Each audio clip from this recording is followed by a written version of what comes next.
Hello everybody, I hope you're having a wonderful day, and today I would like to share with you guys a little unpackaging. This is obviously coming from Amazon. Once again, it seems as though I've been basically doing all my knife shopping on Amazon, mainly because right now I'm just interested in some budget stuff at the moment, aka I am broke right now, so I still want to buy stuff, right? I still have the itch to get the new stuff, but what it is in here is not actually new. And I've had this before on the channel. I had it in the collection for a little bit, got rid of it for God knows why at the time, but it's back.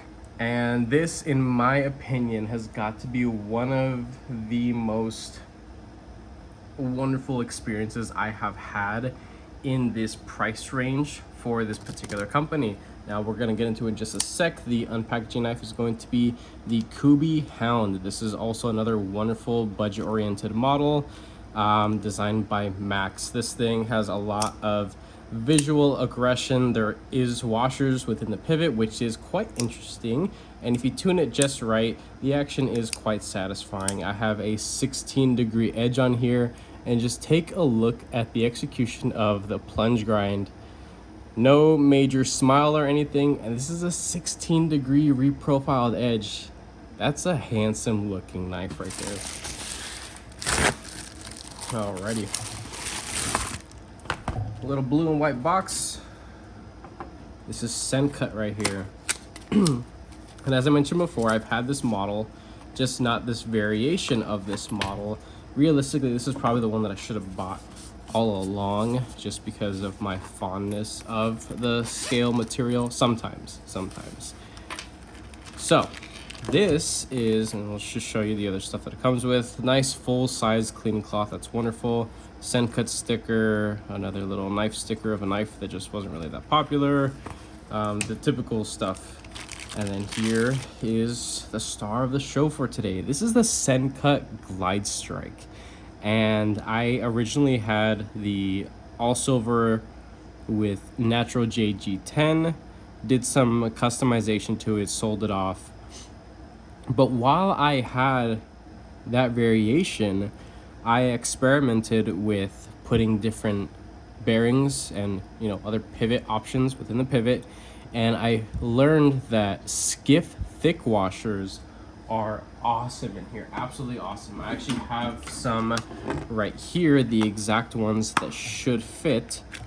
So it would be these guys right here. These are the exact same size, so if you guys are interested, this turns into a much more robust feeling knife. And we're gonna open it in just a sec. This isn't like a super new model by any means, so a lot of people have seen it. But this is just trying to shed a little bit more light and give more attention to such a wonderful knife. So it's a 5mm pivot, and the thickness is that 0.0625. That's the size that you want for this. And immediately the bearings that are in here are going into the garbage, and I'm putting washers in here because it is just that incredible. Now, if you don't care for washers, you're not a big fan of it, the ceramic bearings that are in here, just take a freaking look at that. This blade has so much mass, length, and weight to it while still being relatively slender that out of the box, this thing is droppier shut than you could ever ask for. This is just beautiful. If you guys are action nuts and you crave that silky smooth, that good quality fit and finish to value ratio that Sencut, Civivi, and WE offers, look no further, because this thing, while the micarta version is about $42, the G10 variations, and I think there are 3 other variations, they're just right under 40 bucks. This is a lot of knife for $40, and this will not be receiving a future review video because there's no need. I'm just sharing with you guys. This is more of like a model spotlight. This thing deserves a whole lot more attention that it received. Now I'm thinking to myself, why didn't this thing get as much attention as I believe it should have gotten? Well, realistically speaking, the closed profile is very bland, very boring. I even went as far as saying that this looks like a larger work-oriented knife that AI designed. There's not a whole lot of visual appeal, but when it's open, I believe it is a very attractive knife, and that really is just my own opinion. You do have this decorative swedge here, a flat, just an opening hole for deployment, keeping it super nice and simple. That tip, it is very, very thin, so you get to do a lot of precise work with it. It is not a clip, actually. It's not like a typical Bowie clip. It is a straight clip that is, staying nice and flush right there. You could see nice and flush. And this has got to be one of my absolute favorite blade shapes because you have the look of a drop point, a very aggressive straight clip drop point, but the utility of something that's a little bit more in the line of maybe a Wharncliffe, where you have that very acute tip and a whole lot of usable edge here. It is a continuous belly, there is no straight to it, but man, getting up on this thing in that forward finger grip, it is just, oh man, I miss this thing. I've missed this thing so much. And what's unfortunate is that realistically, this thing will die this year. I don't really believe, and it would surprise me if it did, but I really don't believe that Sencut is going to do anything with this overall profile. I would have loved, absolutely loved, to see a mini, or even implementing some premium materials on this. I mean, we can go ahead and talk about materials at this point. Being from Sencut, they do use more budget-oriented stuff. The blade material on here is 9CR 18 MOV. It's not anything super crazy fancy. Yes, I would love to have something a little bit more higher end, a little bit more performance oriented, but for what it is, I'm completely okay with that. I have zero reason to crap on this steel at this price point, especially knowing what I already know about it. I'm gonna go ahead and end up reprofiling the edge, putting a 16-degree edge. This thing's going to be a pocket laser beam, absolutely. I've been becoming a little bit more fond of micarta lately, so I went ahead and got this one. Now you can do a little bit of up and close, and you can see that Sencut is working with some pretty high quality micarta. The grain structure is very tight. Their finish work leaves little to no fuzz, even on this crispier chamfered edge right there. It's not rounded off. It's a sharper chamfered edge. The scales are flat. Not too much to expect at this price point, but realistically, what you can come to expect from Sencut within this price range is incredible action, beautiful lockup, side to side. If you muscle it, you could feel a little bit there, but once you get washers in and break it in after some good hard use, the side to side will completely go away. Essentially, you might have the tiniest bit if you want this thing to be a little bit more fidgety when you have the washers. Detent lash, nothing there. Pivot lash, absolutely nothing there. And that's something that may change over time. The pivot lash, you might get a little bit of wiggle in the future as this thing essentially is breaking in, but as it is, again, good things that you can expect are relatively comfortable disengagement with that proud liner here. They are steel liners with a butt ton of weight relieving. So while this is a very lengthy knife, not like a ginormous knife, but it's long. This thing is really long. I have large to extra large size hands, but slim fingers, so this thing looks absurd in my hands, in my grip. But to people with girthier fingers, you may fill it out a whole lot better than I do, which I'm sure you'd appreciate that.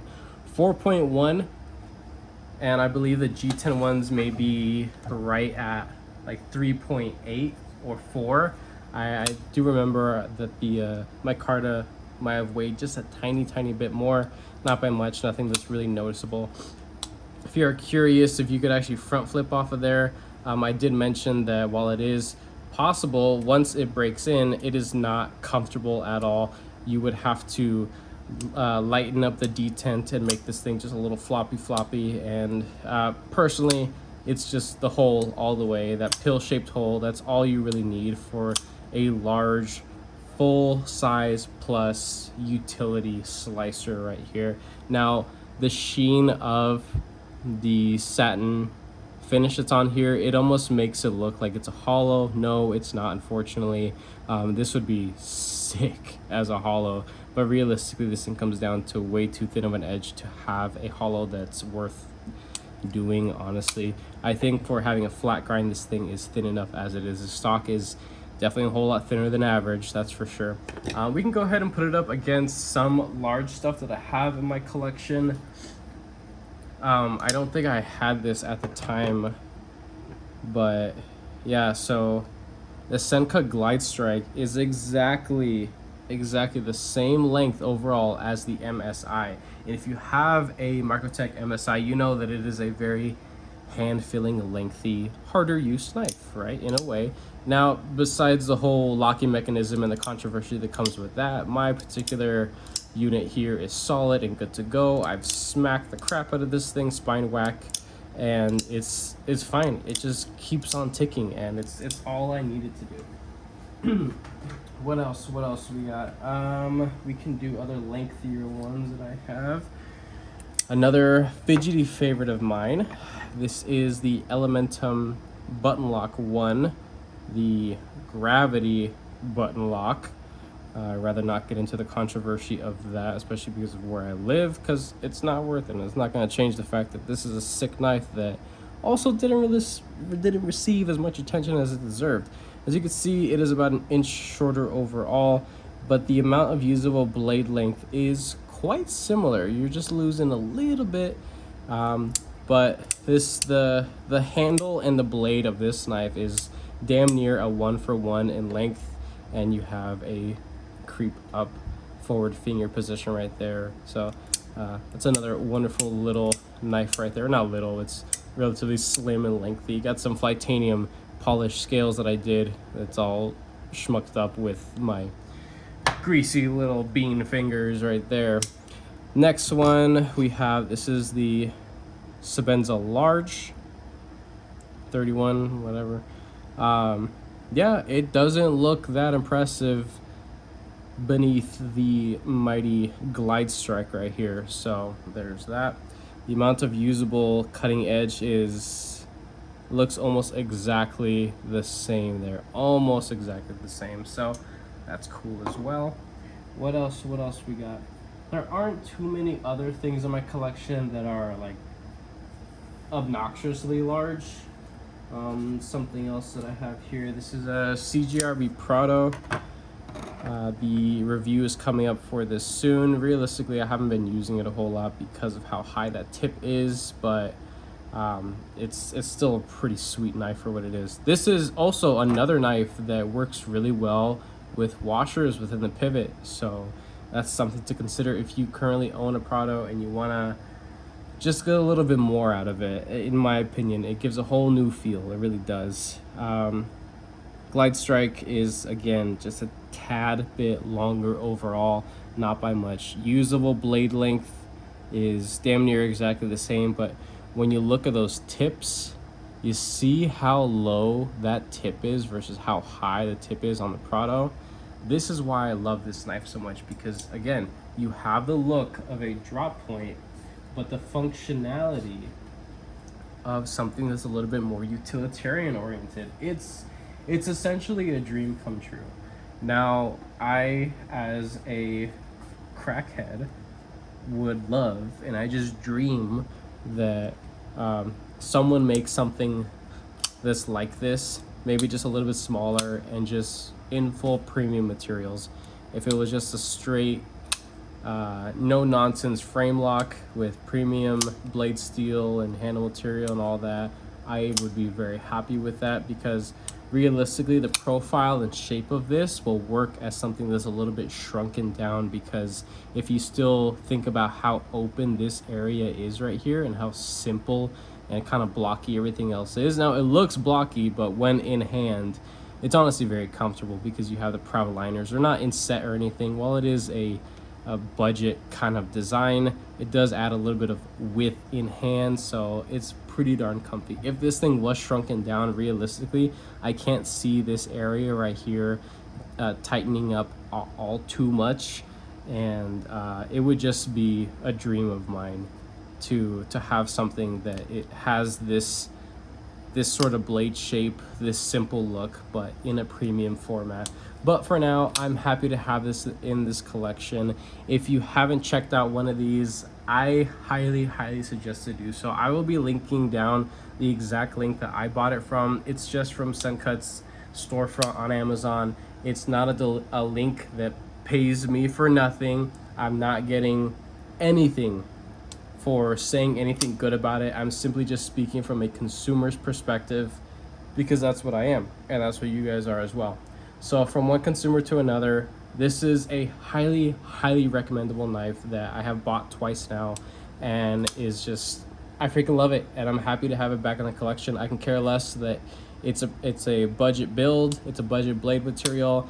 I love the design that much that I had to have it again, and I don't get paid nothing for saying good about it. It's just that good in my opinion. And if you guys are subscribers and watch a lot of my content, you know I'm one hell of a picky bastard when it comes to stuff like that. It's very difficult to find something that really satisfies or that gives me that itch, that craving. There are very few things even currently in my collection that satisfy itches that I have every once in a while. Like when I had my small Sebenzas, I had both blade shapes of the small Sebenza, and I never handled the large because it was just well out of my price range. When I sold those two small Sebenzas, about a year later, I craved that lockup, that sound, that feel in hand, and eventually I splurged and got the large and never looked back because it's an awesome freaking knife. Now that does satisfy. There are a couple other little things in my collection that do satisfy and scratch that itch for me, but I know I'm picky. It's what it is. I don't have a huge collection by any means. I like to keep things relatively minimal for the most part, and this is gonna fit right in and go straight into the pocket. But yeah, this is a sweet one. I'm very excited to have this. I may do a separate video because this one's already rather lengthy. I'll do a disassembly and installing thick washers because I believe it's worth it, and especially once you get those thick washers broken in, this thing just becomes a beast. It feels so solid within the pivot. Very smooth, still very slick, but it just has a whole new level of solidity within the pivot, and I think it's a worthy little mod. Also, you can upgrade the clip if you want to. The clip on this, I have nothing against it. It's functionally speaking, it's awesome.